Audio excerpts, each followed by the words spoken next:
د طالبانو هغه پنجابي کړنه چې ټول افغانان یې سخت خواشیني کړل. د بهرنیو چارو وزیر امیر خان متقي د عمران خان ننګه وکړل. دا چې څنګه او ولې متقي د عمران خان ننګه وکړل او افغانان څه وایي بشپړ حال ویډیو کې وګورئ. د مشال پریس قدرمنو لیدونکو السلام علیکم. متقي د عمران خان ننګه وکړه، وایي خبرې افغانانو ته سپکاوی نه دی. د طالبانو د سرپرست حکومت د بهرنیو چارو وزیر د افغانانو د تمې خلاف د عمران خان د خبرو ننګه وکړه.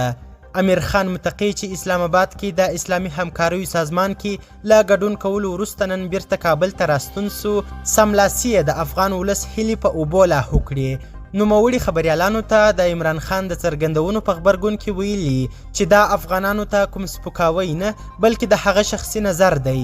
متقي وایي هر څوک حق لري خپل نظریات وړاندې کړي.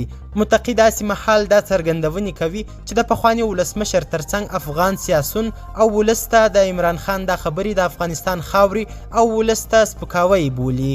پخواني ولسمشر حمید کرزي په لومړي سر کې پر عمران خان غږ وکړ چې په نړیوال سټیج کې دی د افغانانو استازیتوب نه کوي. په ورته وخت کې د پښتون ژغورنې غورځنګ مشر منظور پښتين هم د عمران خان پر وروستیو څرګندونو غبرګون وښود. هغه د پاکستان د لومړي وزیر عمران خان څرګندونو ته په غبرګون کې ویلي چې د افغانانو او پښتنو په اړه د عمران خان څرګندونې له حقیقته لرې دي.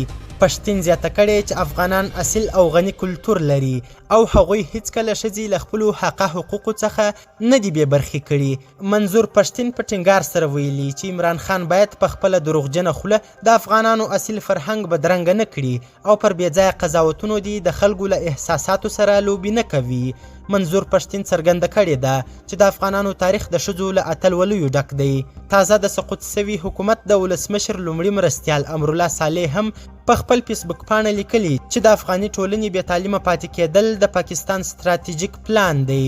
د ټولنیزو رسنیو ګڼ افغان کارکوونکو د پاکستان لومړي وزیر عمران خان وروستۍ څرګندونې په توندو ټکو غندلي او دا یې په افغان چارو کې د نوموړي لاسوهنه بللې ده. دوی وایي چې افغانان هیڅکله هم د نجونو د زده کړو مخالف نه دي او زیاتوي چې پاکستان لا د نړۍ په نقشه کې نه و چې افغان میرمنو زده کړې کولې.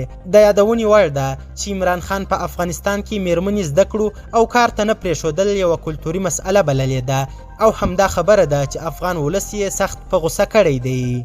قدرمنو لیدونکو زیاته مننه چې له مشال پریس سره ملتیا کوئ. زموږ همدغه چینل سبسکرایب او ویډیو شیر کړئ. تر بیا او بلې ویډیو د الله پامان.